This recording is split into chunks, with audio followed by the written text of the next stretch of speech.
ನಮಸ್ಕಾರ ಸ್ನೇಹಿತರೆ, ನಾನು ನಿಮ್ಮ ದೀಪಕ್ ಕ್ಷೇತ್ರೀಯ. ಈ ವಾರದ ಇನ್ನೊಂದು ಹೊಸ ಸಂಚಿಕೆಯಲ್ಲಿ ನಿಮ್ಮೆಲ್ಲರಿಗೂ ಸ್ವಾಗತ. ಈ ದಿನ ನಂಗೆ ತುಂಬ ಜನ ಸಬ್ಸ್ಕ್ರೈಬರ್ಸ್ ಕೇಳ್ತಾ ಇದ್ರು, ದೀಪೋಣ ಹೋಟೆಲ್ ಶೈಲಿಯ ಒಂದು ಗಟ್ಟಿ ಚಟ್ನಿ, ಎಸ್ಪೆಷಲಿ ನೀವು ಮನೆಗೆ ಏನಾದರೂ ಪಾರ್ಸಲ್ ತೊಗೊಂಬರ್ತೀರಲ್ಲ, ಮಸಾಲೆ ದೋಸೆ ಆಗಿರ್ಬೋದು, ಇಡ್ಲಿ ತೊಗೊಂಬಂದರೆ ಆ ಪಾರ್ಸಲ್ ಒಳಗಡೆ ಎಲೆ ಕೆಳಗಡೆ, ಬಾಳೆ ಎಲೆ ಕೆಳಗಡೆ ಗಟ್ಟಿಯಾಗಿ ಒಂದು ಚಟ್ನಿ ಮಾಡಿರ್ತಾರೆ. ಆ ಹೋಟೆಲ್ ಶೈಲಿಯ ಚಟ್ನಿನ ಯಾವ ರೀತಿ ಮಾಡಬೇಕು ಅನ್ನೋದನ್ನು ಹೇಳ್ಕೊಡಿ, ಅದು ನಿಮ್ಮ ಶೈಲಿಯಲ್ಲಿ ಅಂತ ಹೇಳಿದ್ರು. ಆ ಒಂದು ಚಟ್ನಿನ ನಿಮ್ಮ ಮನೆಯಲ್ಲೇ ಸುಲಭವಾಗಿ ಎಲ್ಲ ಒಂದು ಟ್ರಿಪ್ಸ್ ಆ್ಯಂಡ್ ಟ್ರಿಕ್ಸ್ ಜೊತೆಗೆ ಯಾವ ರೀತಿ ಮಾಡಬೇಕು ಅನ್ನೋದನ್ನು ಡೀಟೇಲ್ ಆಗಿ ಈ ವಿಡಿಯೋದಲ್ಲಿ ನಾನು ಹೇಳ್ಕೊಡ್ತಾ ಇದ್ದೀನಿ. ಹಾಗಾದರೆ ಮತ್ತಿನ್ಯಾವುದು ತಡ ಮಾಡಿದಿರಾ, ನಡೀರಿ ಈ ಒಂದು ವಿಡಿಯೋನ. ಅದುವೇ ಹೋಟೆಲ್ ಶೈಲಿಯ, ಅಪ್ಪಟ ಹೋಟೆಲ್ ಶೈಲಿಯ ಈ ಒಂದು ಗಟ್ಟಿ ಚಟ್ನಿ ಯಾವ ರೀತಿ ಮಾಡಬೇಕು ಅನ್ನೋದನ್ನ ನೋಡು.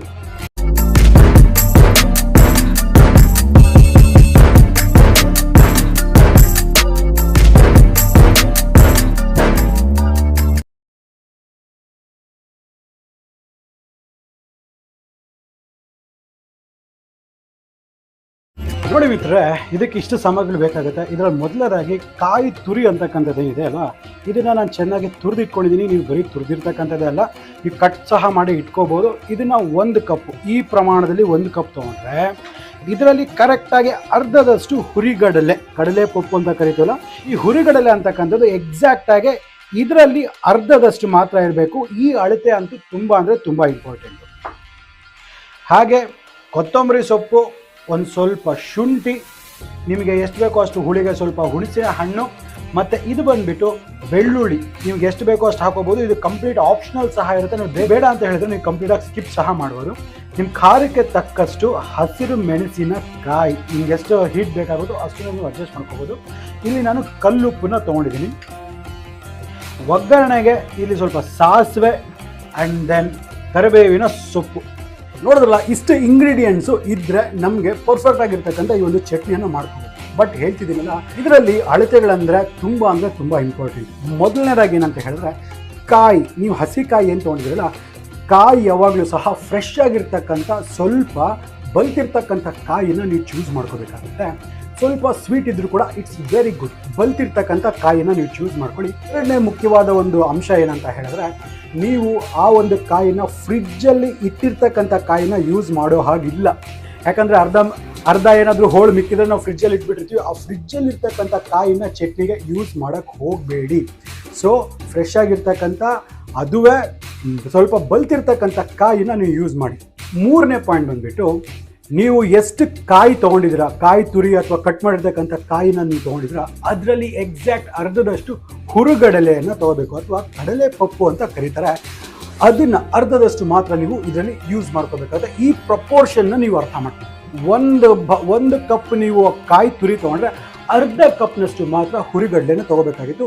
ಈ ಪ್ರಪೋರ್ಷನಲ್ಲಿ ಮಾಡಿ. ನಿಮ್ಗೆ ಯಾವುದೇ ಕಾರಣಕ್ಕೂ ಇದು ಒಂದು ಚಟ್ನಿ ಅಂತಕ್ಕಂಥದ್ದು ಫೇಲ್ ಆಗೋ ಚಾನ್ಸೇ ಇಲ್ಲ. ಯಾವುದೇ ಹೋಟೆಲ್ಸ್ ಅವರಾಗಿರ್ಬೋದು, ರೆಸ್ಟೋರೆಂಟ್ಸ್ ಆಗಿರ್ಬೋದು, ಈ ಒಂದು ಸೀಕ್ರೆಟ್ನ ಬಿಟ್ಕೊಡೋದು ಏನಪ್ಪ ಅಂತ ಹೇಳಿದ್ರೆ, ನೀವು ಏನು ಹಸಿರು ಮೆಣಸಿನ್ಕಾಯಿ ತೊಗೊಳ್ತೀರಲ್ಲ, ಈ ಹಸಿರು ಮೆಣಸಿನ್ಕಾಯಿನ ಸ್ವಲ್ಪ ಹೊತ್ತು ಬಾಯ್ಲ್ ಮಾಡಿ, ಬಿಸಿ ನೀರಲ್ಲಿ, ಕುದೀತಾ ಇರ್ತಕ್ಕಂಥ ನೀರಲ್ಲಿ ಹಾಕಿಬಿಟ್ಟು ಸ್ವಲ್ಪ ಹೊತ್ತು ಬಾಯ್ಲ್ ಮಾಡೋದ್ರಿಂದ ಏನಾಗುತ್ತೆ, ಹಸಿರು ಮೆಣಸಿನ್ಕಾಯಿಯ ಒಂದು ಹಸಿ ವಾಸನೆ ಹೋಗುತ್ತೆ. ಜೊತೆಯಲ್ಲಿ ಹಸಿ ಮೆಣಸಿನ್ಕಾಯಿ ತಿನ್ನೋದ್ರಿಂದ ಯಾರ್ಯಾರಿಗೆ ಗ್ಯಾಸ್ಟ್ರಿಕ್ ಪ್ರಾಬ್ಲಮ್ ಇರುತ್ತಲ್ಲ, ಆ ಗ್ಯಾಸ್ಟ್ರಿಕ್ ಪ್ರಾಬ್ಲಮ್ ಕಂಪ್ಲೀಟಾಗಿ ಸಾಲ್ವ್ ಆಗುತ್ತೆ. ಗ್ಯಾಸ್ಟ್ರಿಕ್ ಆಗುವುದಿಲ್ಲ. This is the best way to use the green chillies. ಈ ಗ್ರೀನ್ ಚಿಲ್ಲೀಸ್ ಚೆನ್ನಾಗಿ ಬಾಯ್ಲ್ ಆದಮೇಲೆ ಅದನ್ನು ಕಂಪ್ಲೀಟಾಗಿ ತಣ್ಣಗಾದ ನಂತರವಷ್ಟೇ ನೀವು ಈ ಒಂದು ಚಟ್ನಿಯಲ್ಲಿ ನೀವು ಹಾಕೋದು. ನೋಡ್ತೀರಲ್ಲ ಸ್ನೇಹಿತರೆ, ಈಗ ಈ ಮೆಣಸಿನ್ಕಾಯಿ ಅಂತಕ್ಕಂಥದ್ದು ಚೆನ್ನಾಗಿ ಸಾಫ್ಟಾಗಿ ಬೆಂದಿದೆ. ಇದು ಕಂಪ್ಲೀಟಾಗಿ ಸಹ ತಣ್ಣಗೆ ಸಹ ಆಗಿದೆ. ಈ ಒಂದು ಪ್ರೋಸೆಸ್ ತುಂಬಾ ಇಂಪಾರ್ಟೆಂಟ್. ಇದಕ್ಕೆ ನಾನು ಮೊದಲನೇದಾಗಿ ಇಲ್ಲಿ ಒಂದು ಮಿಕ್ಸಿ ಜಾರನ್ನು ತೊಗೊಂಡಿದ್ದೀನಿ. ನಿಮ್ಮ ಹತ್ರ ಗ್ರೈಂಡರ್ ಇದ್ದರೆ ಗ್ರೈಂಡರಲ್ಲಿ ಮಾಡಿ, ಅದ್ಭುತವಾಗಿ ಬರುತ್ತೆ. ಬಟ್ ಎಲ್ಲರ ಮನೆಯಲ್ಲೂ ಗ್ರೈಂಡರ್ ಇರೋದಿಲ್ಲ ಅನ್ನೋ ಒಂದು ಕಾರಣಕ್ಕಾಗಿ ನಾನು ಈ ಒಂದು ಮಿಕ್ಸಿಯಲ್ಲಿ ಮಾಡ್ಕೊಳ್ತೀನಿ. ಮೊದಲನೇದಾಗಿ ಈ ಒಂದು ಕಾಯಿ ತುರಿಯನ್ನು ಇದರಲ್ಲಿ ಹಾಕೊಂಡ್ಬಿಡ್ತೇನೆ. ಈಗ ಹುರುಗಡ್ಲೆ ಎಕ್ಸಾಕ್ಟ್ ಅದರಲ್ಲಿ ಅರ್ಧದಷ್ಟು ಮಾತ್ರ ಹಾಕೋಬೇಕು. ಬೆಳ್ಳುಳ್ಳಿ ಎಸ್ಳುಗಳು, ಇದು ಕಂಪ್ಲೀಟ್ಲಿ ಆಪ್ಷನಲ್ ಇರುತ್ತೆ. ನೀವು ಬೇಕಂದರೆ ಹಾಕ್ಕೊಳ್ಳಿ, ಇಲ್ಲಾಂದರೆ ಕಂಪ್ಲೀಟಾಗಿ ಸ್ಕಿಪ್ ಮಾಡ್ಬೋದು. ಶುಂಠಿ ಒಂದು ಸ್ಮಾಲ್ ಪೀಸ್, ಹುಣಸೆ ಹಣ್ಣು, ಕರಿಬೇವಿನ ಸೊಪ್ಪಿನ ದಳಗಳು, ನಾವು ಬೇಯಿಸಿಟ್ಕೊಂಡಿದ್ವಲ್ಲ ಈ ಒಂದು ಹಸಿರು ಮೆಣಸಿನ್ಕಾಯಿ, ರುಚಿಗೆ ತಕ್ಕಷ್ಟು ಉಪ್ಪು. ನಾನು ಇದರಲ್ಲಿ ಹರಳುಪ್ಪನ್ನ ಯೂಸ್ ಮಾಡ್ತೀನಿ. ನೀವು ಸಹ ಆದರೆ ಆದಷ್ಟು ಹರಳುಪ್ಪನ್ನ ಯೂಸ್ ಮಾಡಿ. ಆದಷ್ಟು ಅಯೋಡೈಸ್ಡ್ ಸಾಲ್ಟನ್ನು ಅವಾಯ್ಡ್ ಮಾಡಿ. ಈಗ ಇದರಲ್ಲಿ ನನ್ನ ಸೀಕ್ರೆಟ್ ಇಂಗ್ರೀಡಿಯೆಂಟ್ ಆಗಿರ್ತಕ್ಕಂಥ ಈ ಒಂದು ಸ್ಮಾಲ್ ಪೀಸ್ ಆಫ್ ಬೆಲ್ಲ, ತುಂಬ ಸ್ವಲ್ಪ ಮಾತ್ರ ಹಾಕಬೇಕು. ಹಾಗೆ ಇನ್ನೊಂದು ಎರಡು ಏಲಕ್ಕಿ ಹಾಕಿದ್ದೀನೋ ಇಲ್ವೋ ಅನ್ನೋ ಟೇಸ್ಟ್ ಬರಬೇಕಷ್ಟೇ. ಎರಡು ಏಲಕ್ಕಿ, ಇದು ನನ್ನ ಸೀಕ್ರೆಟ್ ಇಂಗ್ರೀಡಿಯೆಂಟ್ಸ್. ಈಗ ಮಿತ್ರರೇ, ಇದನ್ನೆಲ್ಲ ಮಿಕ್ಸಿ ಜಾರಲ್ಲಿ ನಾನು ಈ ರೀತಿ ಫಿಕ್ಸ್ ಮಾಡ್ಕೊಳ್ತೇನೆ. ಈಗ ಇದನ್ನು ನೀರನ್ನು ಹಾಕ್ದಿರಾ ಫಸ್ಟ್ ಇದನ್ನು ಸ್ವಲ್ಪ ಪೌಡರ್ ಥರ ಮಾಡ್ಕೊಳ್ಳೋಣ. ನೋಡಿ, ಇದನ್ನ ಯಾವಾಗಲೂ ಸಹ ಗಟ್ಟಿ ಚಟ್ನಿ ಮಾಡಬೇಕಂದ್ರೆ ಪಲ್ಸ್ ಮೋಡಲ್ಲಿ ಯೂಸ್ ಮಾಡಿ.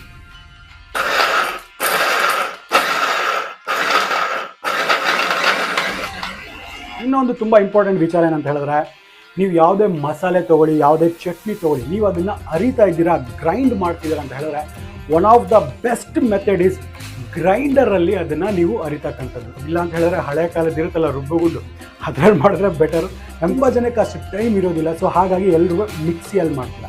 ಸೊ ಆ ಥರದ್ದೇ ಒಂದು ಆಫೆಕ್ಟ್ ನಿಮಗೆ ಬರಬೇಕು ಅಂತ ಹೇಳಿದ್ರೆ ಅದನ್ನಿದು ಮ್ಯಾಚ್ ಮಾಡಿ, ಆ ಒಂದು ಗ್ರೈಂಡರ್ನ ಹಳೆ ಕಾಲದ ಒಂದು ರುಬ್ಬುಗುಂಡನ್ನ ಮ್ಯಾಚ್ ಮಾಡೋಕ್ಕೆ ಸಾಧ್ಯನೇ ಇಲ್ಲ ಅಂದ್ಕೊಳ್ಳಿ. ಆದಷ್ಟು ನೀವು ಗ್ರೈಂಡರಲ್ಲಿ ಮಾಡಿ. ಸಪೋಸ್ ಇಲ್ಲ ಅಂತ ಹೇಳಿದ್ರೆ ನಾನು ಈ ಒಂದು ಟ್ರಿಕ್ಸ್ ಏನೇ ಕೊಡ್ತೀನಲ್ಲ ಅದನ್ನು ಫಾಲೋ ಮಾಡಿ. ಮೊದಲನೇದಾಗಿ ಅದನ್ನು ಪಲ್ಸ್ ಮೋಡಲ್ಲಿ ನೀವು ವರ್ಕ್ ಮಾಡಬೇಕಾಗುತ್ತೆ.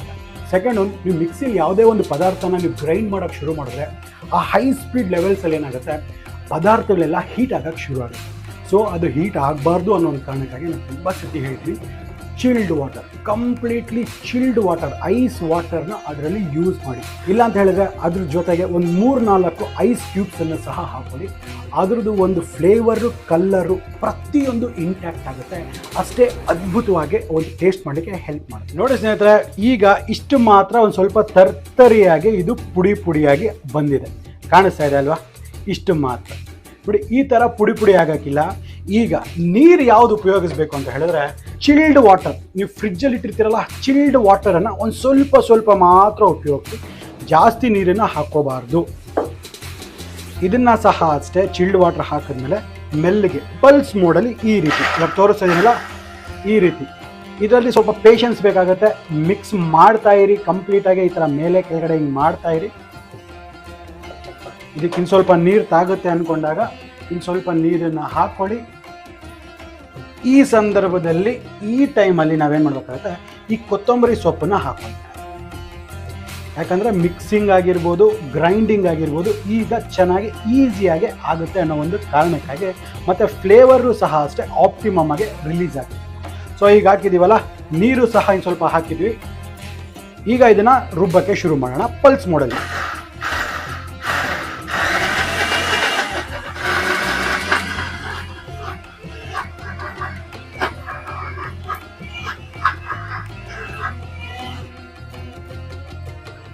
ನೋಡಿ, ಚಟ್ನಿ ಅಂತಕ್ಕಂಥದ್ದು ಇಷ್ಟೇ ಗಟ್ಟಿ ಇರಬೇಕು. ಜಾಸ್ತಿ ನೀರಾಗಿ ಮಾಡಿಬಿಟ್ರೆ ಚಟ್ನಿಯ ಮಜಾ ಇರೋದಿಲ್ಲ.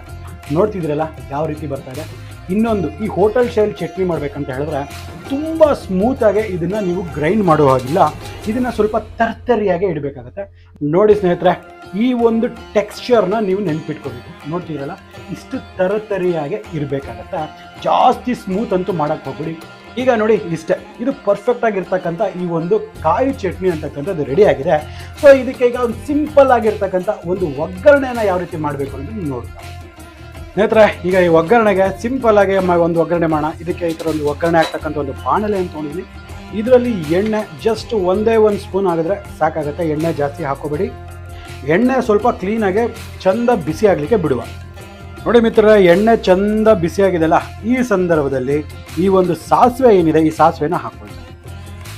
ನೋಡಿ, ಸಾಸಿವೆ ಚಂದ ಚಿಟಪಟ ಅಂತ ಇದೆ.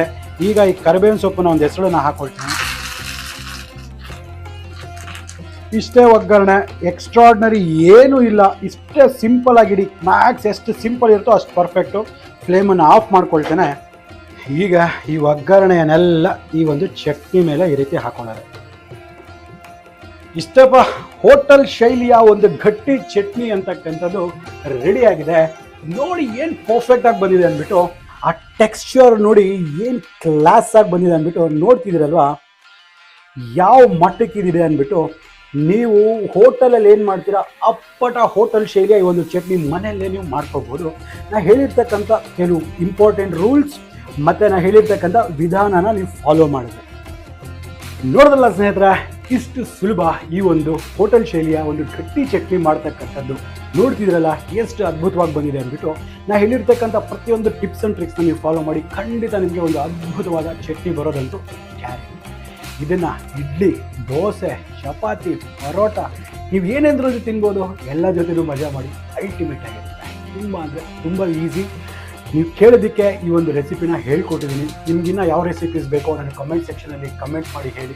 ನಾನು ಖಂಡಿತ ನನ್ನ ಕೈಲಾದಷ್ಟು ನಾನು ಅದನ್ನು ಮಾಡಲಿಕ್ಕೆ ಟ್ರೈ ಮಾಡ್ತೀನಿ. ತುಂಬ ಜನ ನನಗೆ ಇನ್ಸ್ಟಾಗ್ರಾಮ್ಸಲ್ಲೂ ಸಹ DM ಮಾಡ್ತಿದ್ದಾರೆ. ನಾನು ಅವ್ರಿಗೆ ನೀವು ಯಾರು ನನ್ನ ಇನ್ಸ್ಟಾಗ್ರಾಮಿಗೆ ಫಾಲೋ ಮಾಡ್ತಿದ್ದಾರಲ್ಲ ಅಪ್ಡೇಟ್ಸ್ ಅಂತ ನಾನು ಕೊಡ್ತಾನೆ ಇರ್ತೀನಿ. ನೆಕ್ಸ್ಟ್ ಯಾವುದು ಬರ್ತಿದ್ದು ನಿಮ್ಮ ರಿಕ್ವೆಸ್ಟನ್ನು ಸಹ ನೀವು ನನಗೆ ಇನ್ಸ್ಟಾಗ್ರಾಮಲ್ಲಿ ಕೇಳ್ಬೋದು. ನಾನು 100% ಪ್ರತಿಯೊಬ್ಬರಿಗೂ ರಿಪ್ಲೈ ಮಾಡ್ತಾ ಇರ್ತೀನಿ. ಹಾಗಾದರೆ ನನಗೆ ಅನ್ಸುತ್ತೆ ನಿಮಗೆ ವಿಡಿಯೋ ನಿಮಗೆ ಇಷ್ಟ ಆಗಿದೆ ಅಂದ್ಬಿಟ್ಟು. ಇಷ್ಟ ಆಗಿದ್ರೆ ನಾನು ಮುಂದಿನ ಸಂಚಿಕೆಯಲ್ಲಿ ಮತ್ತೆ ಇದೇ ರೀತಿ ಭೇಟಿ ಆಗ್ತಿರ್ತೀನಿ. ಅಲ್ಲಿವರೆಗೂ ದೀಪಕ್ ಜೊತೆ ಸೈನಿಂಗ್ ಆಫ್ ಅಂಡ್ ಜೈ ಹಿಂದ್, ಜೈ ಕರ್ನಾಟಕ. ನಮಸ್ಕಾರ.